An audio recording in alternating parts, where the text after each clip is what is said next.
Trump is back, but should stakeholders operating within the intersecting CPG categories of functional foods, functional beverages, and nutritional supplements be cheerful about his return to the Oval Office?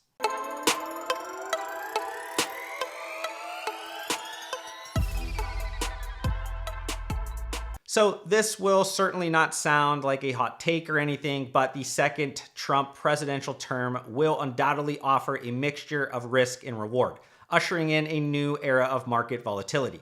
As Press Secretary Karoline Leavitt recently pointed out, we once again have access to the most transparent and accessible president in American history. There has never been a president who communicates with the American people as openly and authentically as Donald Trump. But while I personally enjoy that operating model, it does create an economic environment that I recently described to an industry colleague as best suited for master sailors. And that's because the art of both the sailor and business person is to leave nothing to chance. But sailors are artists whose medium is the wind, and today's business people must be artists whose medium is correctly spotting Donald Trump's subtle hints that reveal upcoming events.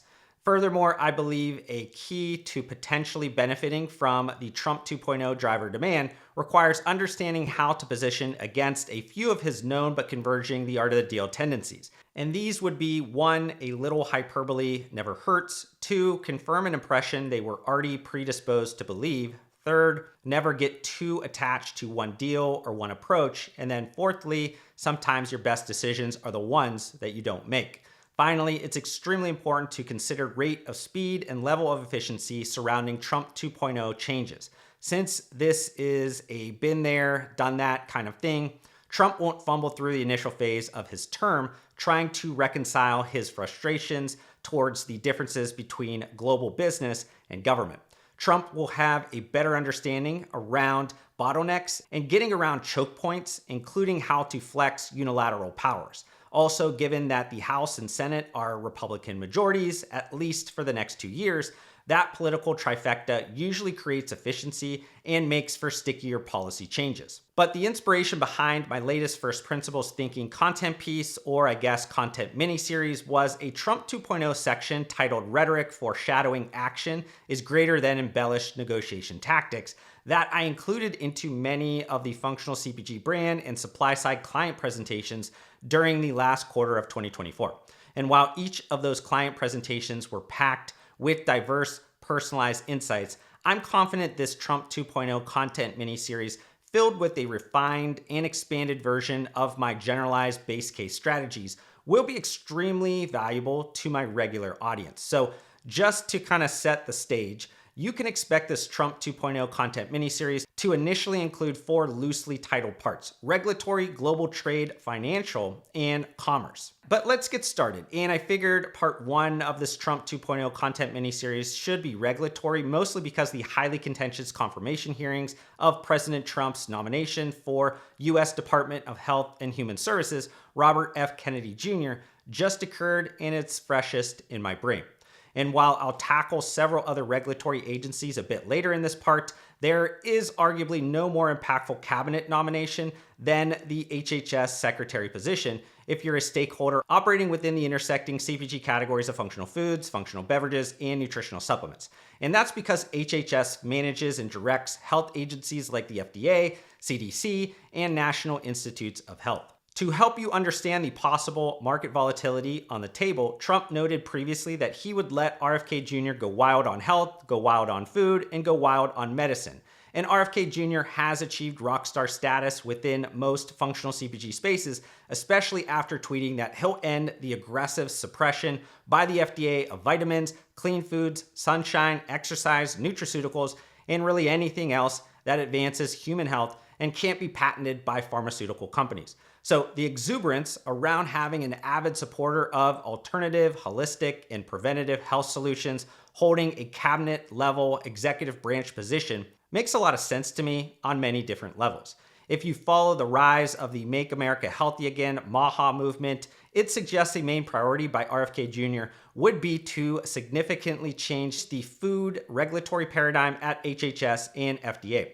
But it's still difficult to predict the scope and extent of FDA's food and dietary supplement policy changes particularly against the backdrop of an October 2024 agency overhaul that's considered the single largest reorganization in its history. And that's because even if the recently reorganized FDA had mainly focused on releasing a burst of midnight regulations before the change in administration, most of which likely won't remain after the transition, RFK Jr. could decide, with more attention and resources, the new Human Foods Program has a strong enough statutory foundation to address chronic diseases in America through food reforms without needing to totally dismantle everything. So if RFK Jr. decides to renovate and not rebuild, it might allow him larger achievable scope and extent of public health change, as requiring Congress to disentangle food from the Federal Food, Drug, and Cosmetic Act and creating an entirely new statutory authority for food along with a new agency would be a massive undertaking and likely singular focus for the new administration. Additionally, I struggle with the idea of establishing a new federal agency, even in such an important area, as it would seem counterintuitive to the new Department of Government Efficiency, aka DOGE goals, and overall campaign promises of defanging regulatory agencies. And then keeping with that government efficiency theme, I'm all for driving large-scale structural reform, but there might be an interesting scenario where being the hammer and seeing everything as a nail could create some unintended consequences, specifically within the FDA.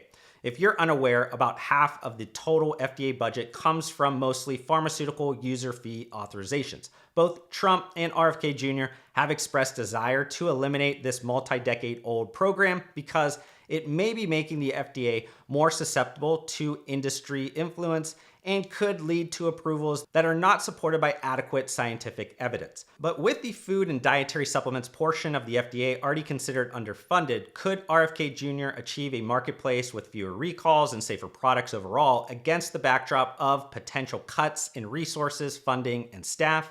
Just to be clear, I'm not the type of strategist that defaults to solving every challenge with more money and people, but I'm having a difficult time reconciling how to achieve the desired marketplace outcome with the current allocation of FDA budget, expected uptick in commercial activity from RFK Jr. making policy changes prioritizing nutrition and holistic wellness, and the historical lack of required FDA enforcement levels relative to the recent industry growth. But maybe Dr. Martin Makary, which is the nomination to lead the FDA, publicly asserting that the agency is mired in bureaucracy and unable to respond swiftly to pressing issues, will help solve this challenging reconciliation. And I know some stakeholders within the supplement industry will point to implementing a mandatory product listing, but I believe subtractive modernizations to the current framework would gain more support right now compared to anything substantially additive. Another potential impact to stakeholders operating within the intersecting CPG categories of functional foods, functional beverages, and nutritional supplements involves how both Trump and RFK Jr. strongly oppose attempts by government to suppress, silence, or limit free speech. From a commercial speech perspective, that could evolve current but outdated statutory language, allowing for companies to better educate consumers directly with truthful, non-misleading information about functional ingredients. And while some might wrongfully believe expanded commercial speech within the functional CPG product intersections would lead to less consumer protection, I usually use the space technology analogy where we possess more computing power in our pockets than when we landed on the moon in 1969, if you believe we even did that. Similarly, because of the internet, a lot has changed since DSHEA was passed in 1994 with an insane level of advanced research on ingredients and finished products information available for dissemination by even the smallest industry stakeholders. And then sticking with the topic of consumer protection, the current Federal Trade Commission chair, Andrew Ferguson, which Trump nominated and Congress confirmed already, reportedly pitched Trump by stating he would stop novel and legally dubious consumer protection cases because businesses should not fear that the FTC will punish them for honest conduct. But then when you consider that Trump selected Mark Mador for FTC commissioner, his work history could lead to advocating for more antitrust inquiries into the healthcare industry, thus possibly providing some cross-regulatory tailwinds to the RFK Jr. HHS desire for consumer healthcare to more quickly evolve from a reactive, one-size-fits-all approach to a distinctively proactive, personalized, and integrative approach. And while there will be undoubtedly further FTC antitrust impacts, I'm going to save those insights for the financial part of the Trump 2.0 content miniseries. Likewise, that will be the Trump 2.0 content miniseries part, where I'll include potential effects from the large banking, securities, and similar regulatory agencies. But before I end this regulatory part, I wanted to briefly introduce two different agency leadership changes that will not only have broad impact to stakeholders operating within the intersecting CPG categories of functional foods, functional beverages, and nutritional supplements, but also will be expanded upon and become the connective element for my next Trump 2.0 content miniseries part, loosely dubbed Global Trade.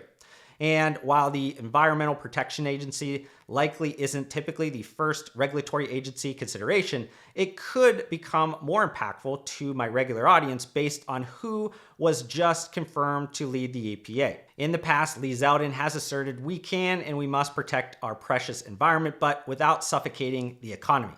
Also, he has stated his belief was that for too long, the EPA has actually stood for ending production agriculture. But that's a great transition into the final regulatory leadership change, with Trump nominating Brooke Rollins to lead the US Department of Agriculture.